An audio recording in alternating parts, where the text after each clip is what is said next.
Alors bonjour Monsieur Lefebvre. Bonjour. Alors on avait réalisé une interview début de l'année 2021 qui Absolument. s'intitulait Les tendances IT.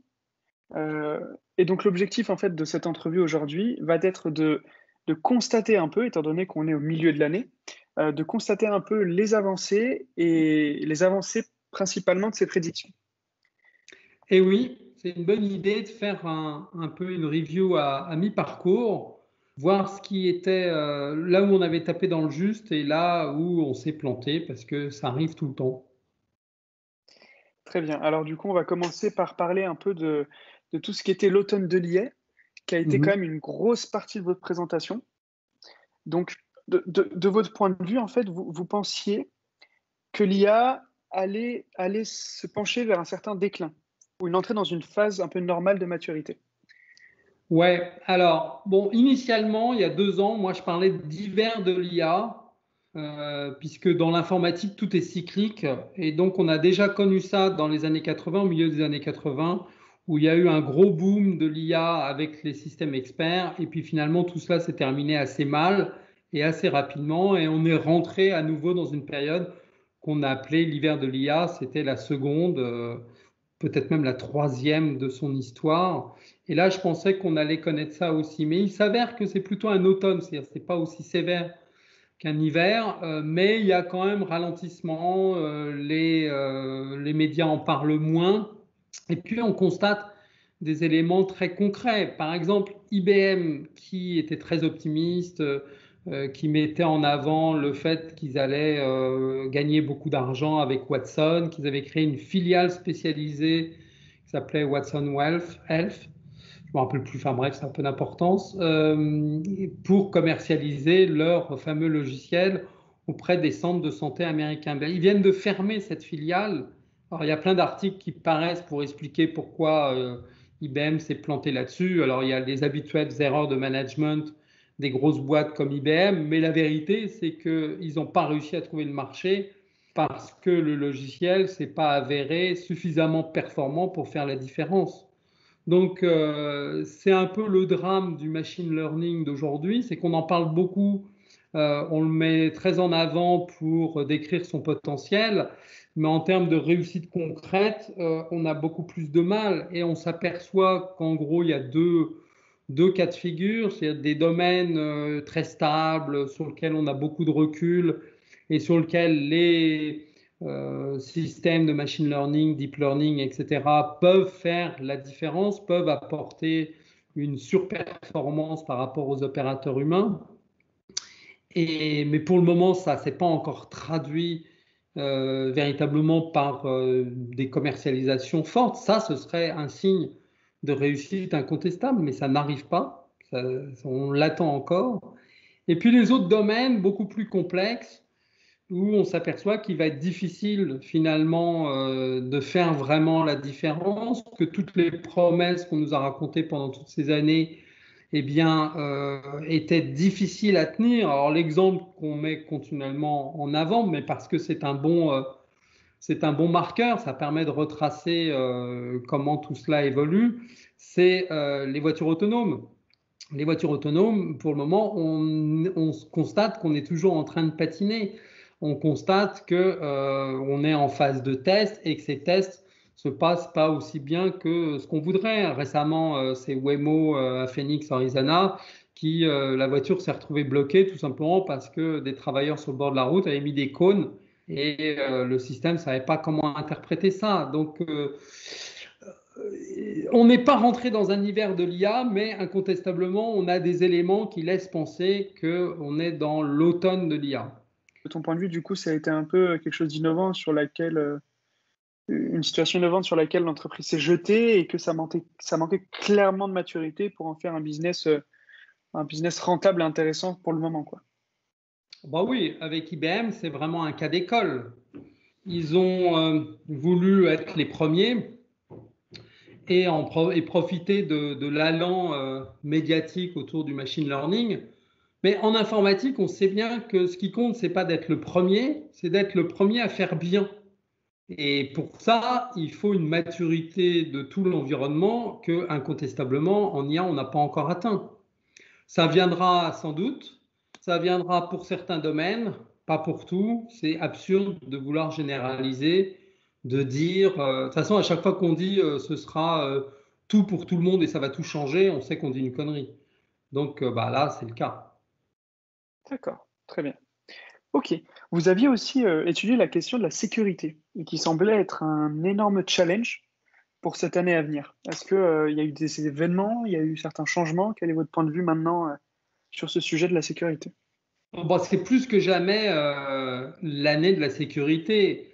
On le voit d'ailleurs chaque semaine, il se passe quelque chose d'important, voire de grave, qui confirme que c'est l'année de la sécurité, en particulier du côté des ransomware, où il y a chaque semaine, j'insiste, chaque semaine, une grosse opération qui se déroule. Alors, on a eu Colonial Pipeline il y a quelques semaines. Là, c'est un gros opérateur d'abattoir aux États-Unis, le premier mondial, qui a un certain nombre de ses filiales qui sont bloquées par un ransomware. Bon, c'est tout récent. Donc, on va avoir ce genre d'affaires tout au long de l'année. Hein, c'est un peu l'année du ransomware, mais ça l'était déjà l'année dernière. L'année dernière, on en parlait moins, enfin, on commençait à en parler, mais c'était le même trend, la même tendance. Et alors, ce qui est significatif aussi, c'est de voir que les assureurs maintenant refusent de prendre en compte ce type de risque. C'est AXA qui récemment a dit bon bah moi ça je rembourse plus, et ils étaient d'autant plus comment dire pointus sur la question qu'on s'est aperçu que leur filiale asiatique avait été victime d'une attaque de ransomware. Donc Mmh. ils avaient bien compris que c'était un sujet qui concernait tout le monde, puisque ça avait fini par les concerner eux.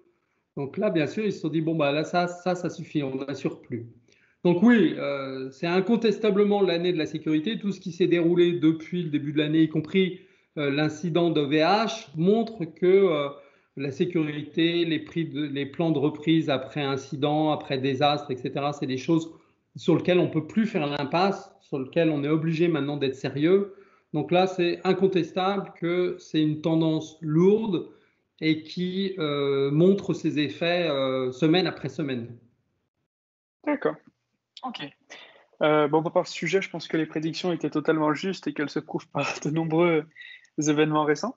Ouais. Ensuite, il y avait un autre questionnement très important qui concernait tout ce qui était les acteurs, en fait, présents depuis des années dans le secteur informatique, que ce soit Intel, que ce soit IBM, que ce soit Salesforce par rapport à son rachat de Slack. Donc, où en est un peu, où en sont ces grands groupes et quelle est leur situation actuelle?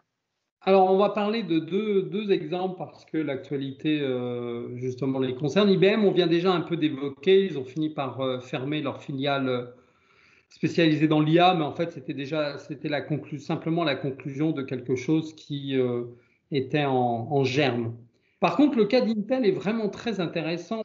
Le nouveau PDG d'Intel fait ce qui aurait dû être fait depuis 10 ans. Il y a plus de tabou au sein de cette organisation, et ils sont même capables d'accepter de faire de la fabrication pour d'autres, ce qui s'était toujours refusé à faire jusqu'à présent. Donc, dans le cas d'Intel, finalement, on peut être à nouveau relativement optimiste, c'est-à-dire qu'ils étaient rentrés dans la catégorie mort-vivant, mais peut-être qu'ils vont en sortir, ce qui est très très rare d'ailleurs, ce qui est rarissime, parce que il me semble que le nouveau dirigeant soit vraiment bien orienté et compris la gravité de la question, et soit prêt à prendre les décisions difficiles qui font que peut-être il va revenir dans le jeu. Voilà pour les acteurs. D'accord. Et du coup, puisqu'on parle, d'entreprises informatiques et cetera, on avait évoqué par la suite le grand questionnement justement du cloud gaming qui était de plus en plus présent en France, qui se développait énormément aussi à l'international et via les grandes filiales comme Amazon, et d'autres. Où en est le cloud gaming en ce moment et quelle a été son évolution durant ces 6 premiers mois, de l'année 2021? Alors, c'est toujours assez étonnant d'évoquer le cloud gaming quand on parle de tendance IT. On se dit bah, qu'est-ce que ça vient faire là-dedans? Pourquoi vous parlez de ça? Si ça vous intéresse, fort bien, ben, jouez de votre côté et puis laissez-nous tranquilles avec les trucs sérieux. Mais justement, c'est là où c'est important de mettre le doigt là-dessus, c'est que c'est très sérieux. c'est très sérieux parce que ça préfigure ce que sera notre informatique dans pas longtemps, 2 ans maximum, parce que le cloud gaming va achever la nullification du PC. C'est-à-dire qu'en gros, l'interface avec laquelle vous vous connectez au service du cloud n'aura plus aucune importance, que ce soit un Chromebook, que ce soit un Windows pur et dur ou toute autre chose, ça compte pas, ça compte plus. Et le cloud gaming nous montre ça, nous montre la direction. Et en matière de cloud gaming en France, il y avait une filiale qui s'appelait, c'est Shadow ou Blade, je ne sais plus, je confonds toujours les deux noms, tu sais, toi? C'était Shadow, côté Ouais. français. Ouais, et bien, qui était tombé en redressement judiciaire et qui a été racheté par OVH ou Octave Klaba, je ne sais plus s'il l'a fait à titre personnel. Bon, ça n'a peu Son groupe d'importance. d'investissement. Son groupe Ouais. d'investissement.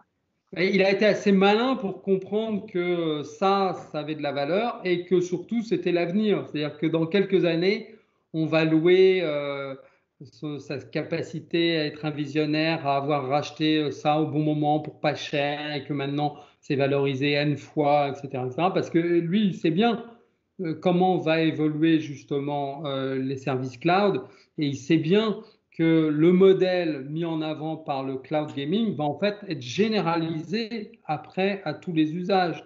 Donc la bonne nouvelle de ces 6 derniers mois, c'est justement que ce pionnier français n'est pas disparu et été inclus dans la galaxie OVH, qui a d'ailleurs fait beaucoup parler d'elle ces derniers temps, en mal et en bien.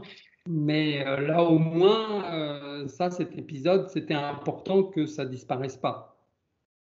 D'accord, Donc, le très bien. cloud gaming, plus que jamais, est une tendance importante. On s'en rendra compte au fur et à mesure. Très bien. Du coup, suite à ce cloud gaming, indirectement, c'est lié également à tout ce qui est home office, au développement de l'utilisation des ordinateurs chez soi, etc. Et c'était un vrai questionnement du home office. Est-ce que c'est quelque chose de temporaire, dû à la situation sanitaire? Est-ce que c'est quelque chose qui va se démocratiser? Quels ont été les grands changements de ce home office et leur impact sur ces premiers mois? Alors, ça n'a pas tellement changé dans le sens où la généralisation de l'usage du home office, y compris auprès des retardataires, auprès des réticents, s'est faite volens nolens. C'est-à-dire que les gens, même s'ils ne veulent pas, ils finissent par quand même le faire parce que c'est devenu incontournable. Je n'ai pas vu passer pendant ces 6 premiers mois des éléments qui permettent de confirmer ou d'infirmer cette tendance. En quelque sorte, c'est devenu mainstream presque sans tambour ni trompette, sans qu'on s'en rende vraiment compte, alors que c'était quelque chose sur lequel on a beaucoup tardé et il a fallu la crise sanitaire pour que ça s'impose. Mais je constate une espèce de généralisation auprès des gens que je connais. Aujourd'hui, plus personne ne conteste cette tendance. Donc rien de neuf pendant ces 6 premiers mois, mais rien non plus qui permettrait de dire, avec le retour à la normale, les gens vont se précipiter dans leur bureau habituel et le home office ne sera jamais qu'un souvenir, éventuellement un mauvais souvenir pour certains. Non, je pense que c'est là pour durer, mais on n'a pas eu d'éléments marquants pendant ces 6 derniers mois pour le remettre en avant. Ensuite, donc, on a eu le sujet du JavaScript sur son positionnement actuel, son utilisation et un potentiel remplacement du LAMP, par le LAMP. Ouais. Alors là, c'est une question assez technique et qui, j'y crois toujours, sauf qu'il n'y a pas d'éléments nouveaux parce que ça va prendre du temps. Ça va demander du temps avant de produire des effets. Mais il est clair que la pile LAMP commençait à être vieillissante et que aujourd'hui l'avant-garde, c'est la pile Min, c'est-à-dire basée sur JavaScript. Et on peut parier dessus, même si on n'a pas d'éléments nouveaux qui permettent de confirmer ou d'infirmer cette tendance. D'accord, donc c'est quelque chose à voir, mais qui va prendre du temps à être accepté dans un premier temps et puis mis en place de manière générale au sein du secteur, quoi. Ouais, absolument. D'accord. par la suite, il y avait un vrai questionnement sur certaines tendances qui sont, entre guillemets, considérées comme discrètes, qui était justement le développement et la mise en avant de tout ce qui était low-code et no-code, mais aussi de tout ce qui était RPA. Absolument. Alors ça, ça continue, toujours aussi discrètement, mais toujours aussi sûrement. Ça monte progressivement. L'intérêt ne faiblit pas sur le low-code, no-code, mais également sur le RPA, qui est en quelque sorte la tendance invisible, parce qu'on en parle relativement peu dans les médias, qui est la plus prégnante chez les clients. C'est-à-dire qu'il y a de plus en plus d'opérations qui reposent sur ces solutions et c'est tout à fait significatif. Mais bon, là, pareil, comme ce sont des tendances discrètes, on n'a pas d'éléments spectaculaires à mettre en avant, si ce n'est le fait que de plus en plus de clients s'y intéressent et l'adoptent. D'accord. Ok, très bien. Et enfin, pour finir, à la fin de cette présentation donc, qui a eu lieu en début janvier 2021, et puis vous pouvez retrouver également sur la chaîne YouTube de Redsen Consulting, tu avais évoqué quelques pistes pour le futur, quelques secteurs, quelques spécificités qui seraient, entre guillemets, de ton point de vue, en pleine expansion durant cette année, ou du moins vers lesquelles on se dirigerait au fur et à mesure de l'année. Il y en avait trois. C'était pour l'IA la piste symbolique, c'est-à-dire qu'on ne va pas se contenter de faire du machine learning, on va aussi prendre des approches symboliques, base de règles, moteur d'inférence, etc., comme au bon vieux temps, qui vont revenir dans la balance, qui vont revenir en piste. Bon, il n'y a pas d'éléments marquants là-dessus, donc on peut dire que ça n'a pas beaucoup évolué. Il y avait la réalité augmentée, on attend toujours un produit convaincant, éventuellement de la part d'Apple ou autre, mais on ne l'a pas encore eu, donc on ne peut pas en parler. Par contre, la troisième piste, c'était la blockchain, dont je ne suis pas un fervent partisan. Mais là, on a une évolution majeure qui est en train de se produire.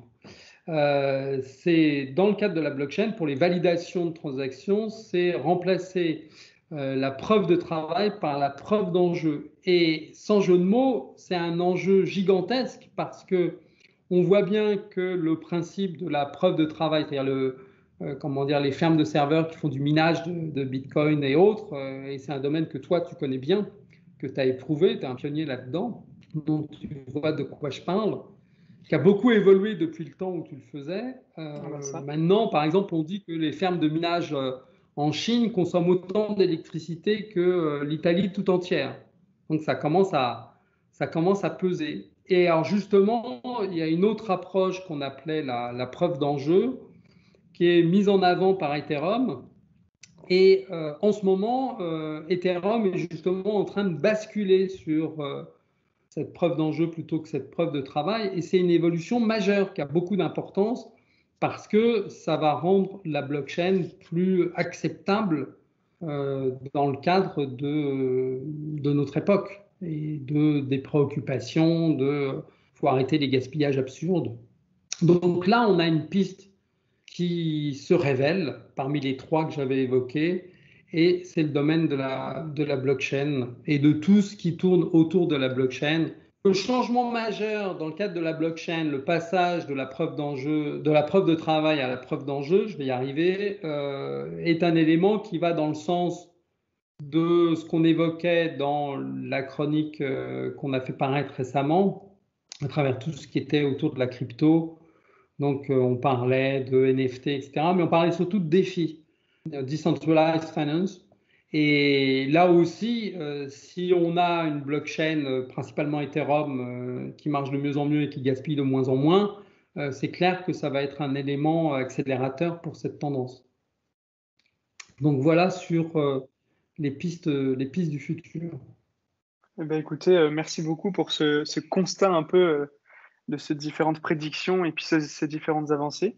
Merci beaucoup, Monsieur Alors, il Lefebvre. ne faut pas oublier, quand on fait des prédictions comme ça, il ne faut pas oublier qu'on est forcément, on se met en porte-à-faux et forcément, on peut se tromper. Hein. Il y a à peu près, j'ai envie de dire, la moitié ou presque de ces pistes qui ne vont pas se révéler ou qui vont mettre plus de temps à se révéler. Hein. C'est un peu le jeu, c'est assez facile C'est toujours facile de dire le quoi, c'est beaucoup plus difficile de dire le.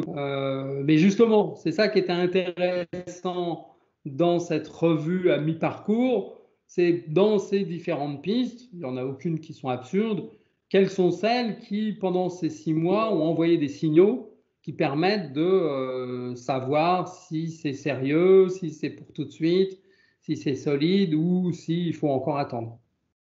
Donc voilà l'intérêt de cette revue de détail.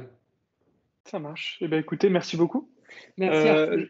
je rappelle que du coup, le replay de ces fameuses tendances sont entièrement disponibles sur la chaîne YouTube.